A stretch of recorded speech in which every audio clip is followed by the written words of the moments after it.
adventures of Rocky and Bullwinkle and Friends.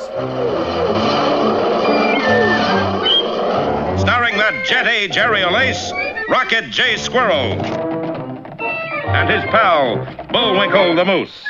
Hi, glad to see you again. Likewise. We got some great things on the show today. Like what? Like what? Well, you ought to know, Bullwinkle. You're in some of them. Well, let's get started.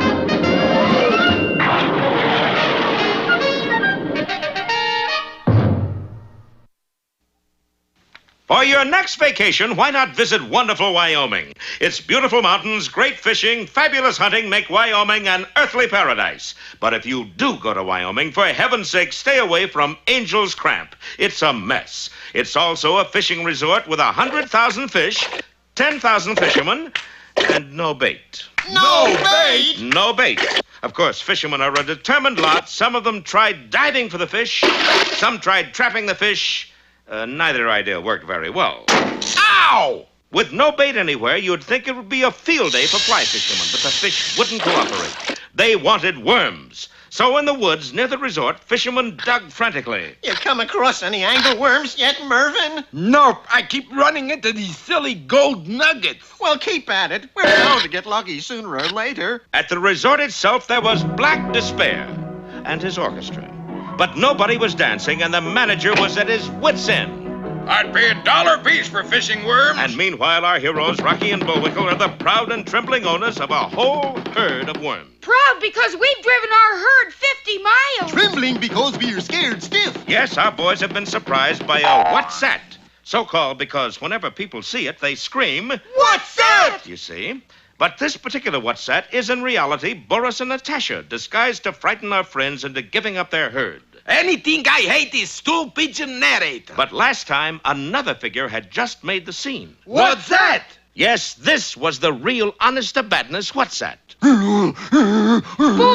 Boris, that awful thing is coming right at us. And look, Natasha, it's picking up a big rock. Gee, if they're going to fight each other, maybe we got a chance to get the herd through, Bullwinkle. Our heroes didn't know that presenting a rock to its sweetheart was the what's that's form of romantic courtship.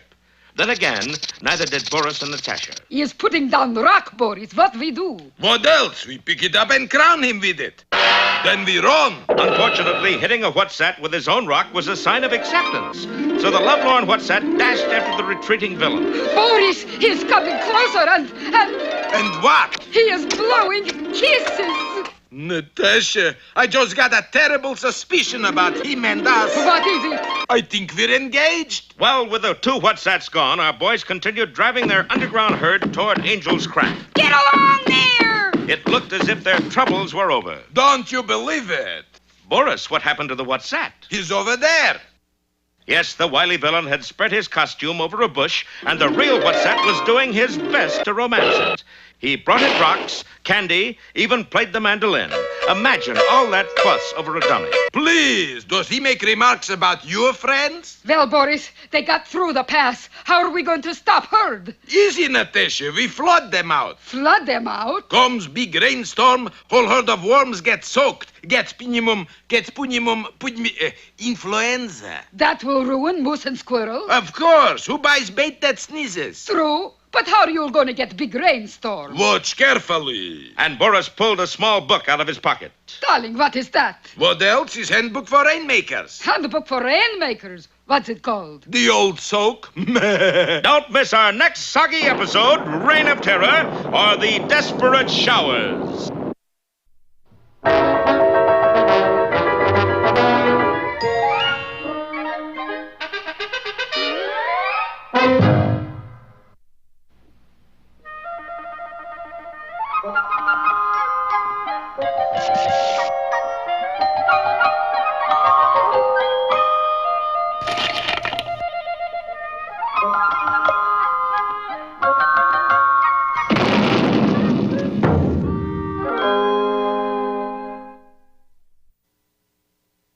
Once upon a time, there was a young farm lad who lived on a farm, which, of course, is where farm lads usually live. He was a happy boy, and he loved the country. I love you, country. He loved the cows. I love you, cows. He loved the trees. I love you, trees. And he loved to go barefoot and feel the mud squish up between his toes. I love you, mud, squishing up between my toes. But most of all, he loved Hilda, a beautiful honey-haired girl whose father was a wealthy merchant. And I've come to ask your permission to marry the fair, honey-haired Hilda. I await your answer, sir. The answer was not long in coming. Oh, the boy was heartbroken and certain that he had lost his true love forever. But Hilda, who had grown quite fond of the lad, had a plan. Father doesn't like you because you're just a country pumpkin. That's bumpkin. But if you could become rich, do something impossible, and prove your bravery, I'm certain he would give his consent. Willing to do anything for the hand of Hilda, the lad quickly set off for the nearby city, where it so happened that the king, while taking his morning stroll through the marketplace, was set upon and bitten by a chicken. Ouch! The king sentenced the chicken to life in prison. Fortunately, the young farm lad chanced to pass the prison that very afternoon. As he did, the chicken reached out through the bars and... A rock tied to a note. I am a magic chicken. Help me escape, and I will grant you 3 wishes. This was indeed a stroke of luck, and he wasted no time digging into the prison wall to free the chicken. In no time at all, he was inside. Then, by placing the chicken on his head and fluffing him up, he was able to walk out past the guard who thought he was an Indian. Hello, Chief. How, Kimosabe? Moments later, they were safe deep in the woods. You've done well. Now I shall reward you. What are the 3 wishes you wish to wish? Well, first, I wish I was rich. Oh, my, I get a lot of requests for that one. So be it. The chicken took the lad to a large stream where she instructed him to swim to the deepest part and return with 3 shiny stones from the bottom. In the boy jumped, sank like a rock to the bottom, and snatched up 3 shiny stones. I got them. Are they diamonds, rubies, or something like that? No, they're just shiny stones. You can throw them away now. You're rich. How come I'm rich? Simple. I just bet this woodsman that I could find somebody nutty enough to dive into that cold water and bring up 3 shiny rocks. You win, chicken. Here's my golden axe. The golden axe did indeed make him rich, and off he ran to show Hilda. Wonderful. You've completed the first task. But can you do something impossible? Oh, it's easy. I'll do that now. And I'll put the axe in the bank in my name. Hurrying back to the chicken, the young lad made his second wish. I wish to do something impossible. Going to the highest cliff in the kingdom, the chicken said one word. Jump! The lad said one word. Geronimo! And did. I say, what's the big idea? I thought I was going to do something impossible. You did. You just jumped off a 700-foot cliff and lived. By the way, we won another gold axe. Now all I have to do is something brave, and we can be wed. Once more, going to the chicken, he made his third and final wish. Something brave? All righty. And with a wave of her wing... Hey, what's the idea of turning me into a chicken? Because you're going to get a lock of ogre hair. Well, fine. But what's the idea of turning me into a chicken? Snipping a lock of hair off an ogre would be a mighty brave deed, right? Right. But what's the idea of turning me into a chicken? The ogre would be suspicious if he saw a young lad enter his castle with a pair of scissors, wouldn't he? Sure, and eat him up. But why a chicken? But if a chicken entered the ogre's castle with a pair of scissors... It suddenly became quite clear. Not even an ogre could be suspicious of a chicken. Off he raced for the ogre's castle and bravely went inside. Whom goes there? Whom? A chicken with a pair of scissors. You suspicious? No. A short time later, the ogre sat down for his evening meal, and when he lifted the lid off of his serving platter, out sprang the chicken, snipped off a lock of his hair, and sped away. That's the first time a chicken ever gave me a haircut. But I'm still not suspicious. His 3 tasks accomplished, all that remained was to have the magic chicken change him back into a lad. Unfortunately, the chicken, having granted the 3 wishes, had flown the coop and was nowhere to be found. The clock in the steeple was striking 5, his time was up, and there was nothing to do but return to Hilda as he was. Don't let the feathers fool you, Hilda. It's me. I've got a lock of ogre hair, and that proves I'm brave. Ogre hair or not, you failed. We cannot marry, for you're not brave. Farewell forever. Alas, it was true. He had failed. For as everybody knows, it's impossible to be brave if you're chicken. And the poor lad lived as a dumb cluck ever after.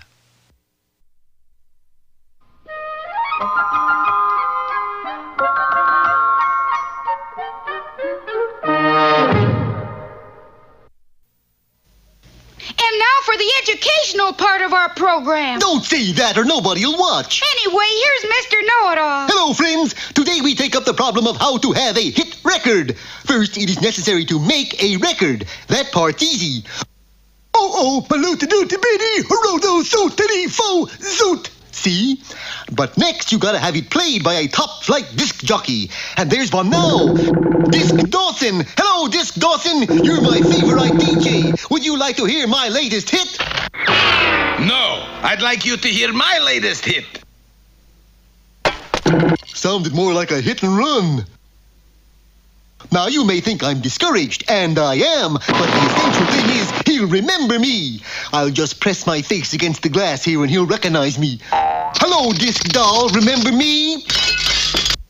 How could I forget? If all else fails, you must impress the disc jockey with the prestige of the company that made your record. Hey, look, Mr. Disc Dawson, baby. What do you say to that? Only one thing to say. And that is... Sick 'em! Gee, Mr. Know-It-All, are you going to make another hit record? No, I'm out of the record business. But isn't that a record you're making there? Nope, it's a pizza! A one mozzarella coming up!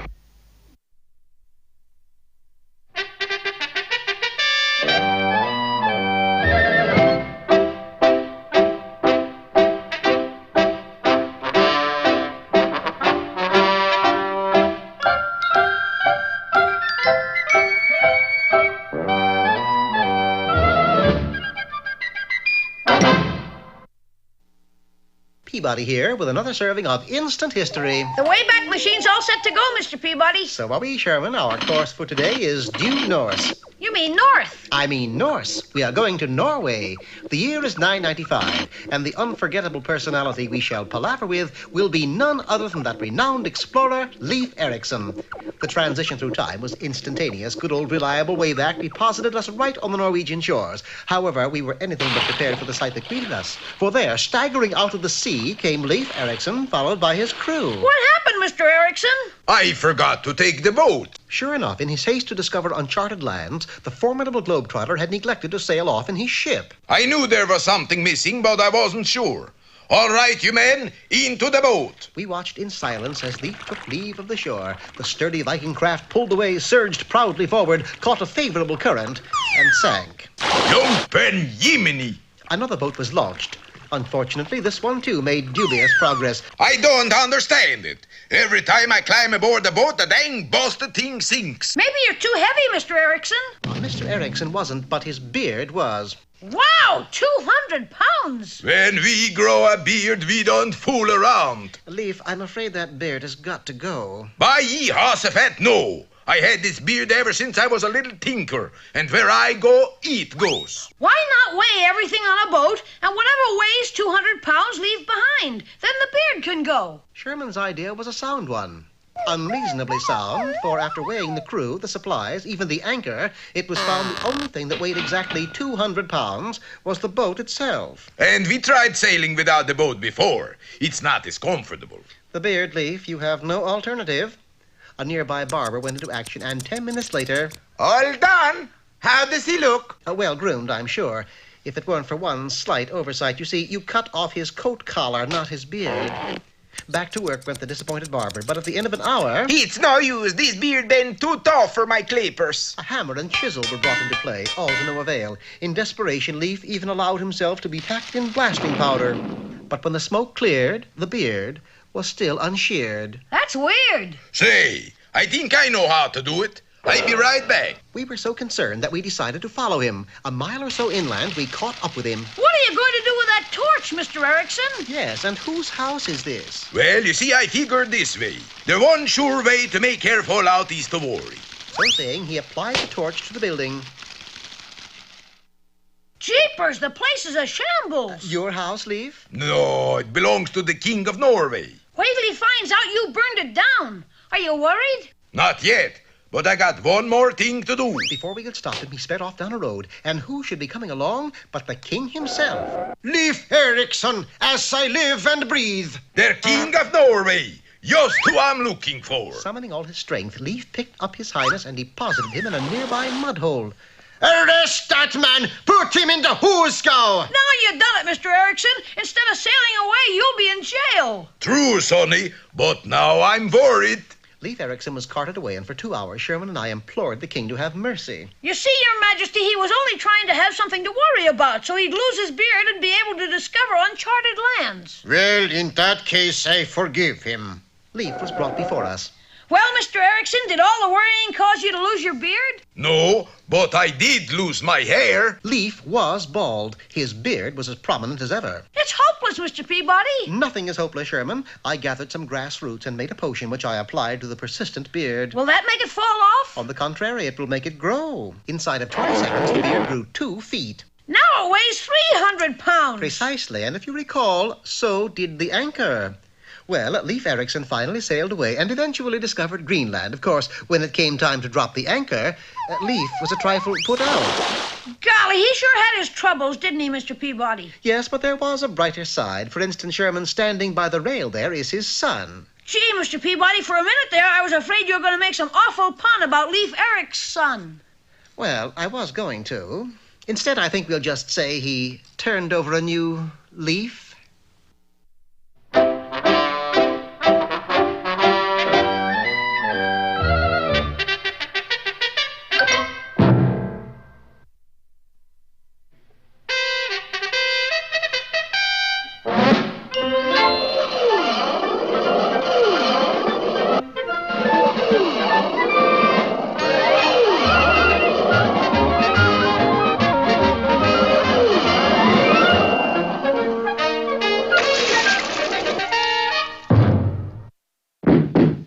Well, today's program opens on a cheery note. Love! You see?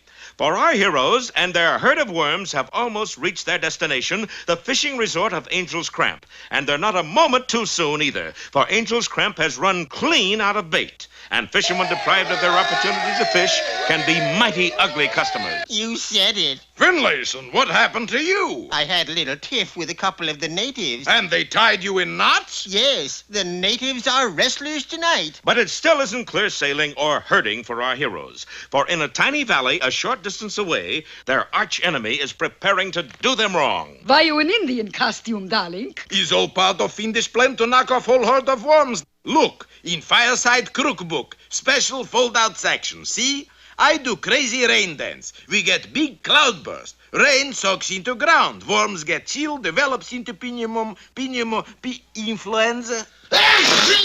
Gesundheit. And that's the end of hurt. You know, Boris, you're really a sneaky double-crossing schnook. Meh, flatterer. And Boris immediately started his magical rain dance. First, he did the Navajo hoedown. Then he did the Gitchy Gummy Getaway. And finally, the Choctaw Cha-Cha-Cha. Why are you stopping, Natasha? Got to turn page, darling. Oh. Sure enough, in a little while, dark clouds began to gather above, a sight that doesn't escape the attention of our heroes. Hey, it's clouding up, Bullwinkle. Well, of course, it never clouds down. Looks like we might be in for some precipitation. Yeah, if it doesn't rain first. Back in the valley, Boris was preparing for the grand finale. Right, as soon as I finish the Menominee Mambo, and a one, and a two, and a dip and glide. Darling, it isn't raining yet. Just wait. Stop the music.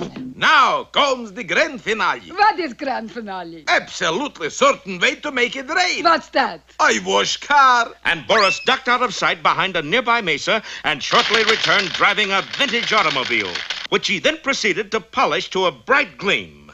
Sure enough, He had no sooner finished than... Unfortunately, Boris's rain dance had been too efficient. Every rain cloud had gathered directly over his head.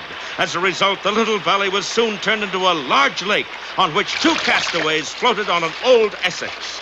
While just a mile away, our heroes were still safe and dry. Look over there, Rock. It's raining pitchforks and plow handles in just one little spot. Well, it's either a feast or famine. Yup. Waste not, want not. He who hesitates is lost. A stitch in time saves 9. Yep. Yup. Well, enough of this uplifting philosophy. Yeah, I run out of sayings anyway. Let's move our herd into Angel's Cramp. It wasn't much of a move, for Angel's Cramp was only 100 yards away. But at that moment... Man, that was close! What do you mean close? It hit the ground, didn't it? Better it than me. But Bullwinkle, what about our underground herd? Yes, what about it? Could the tiny herd of worms survive 1,000,000 volts of electricity? Don't ask me. I don't have any more lines to say. Then we'll find out next time in The Lightning Bugs or Nuts and Bolts.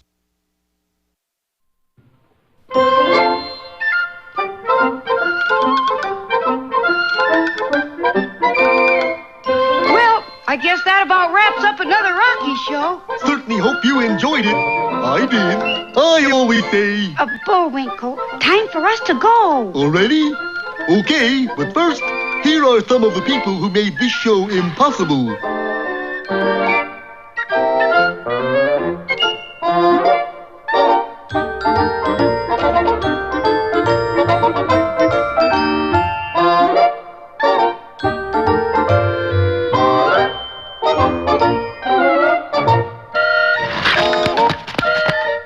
That's not all. My fingers get tired.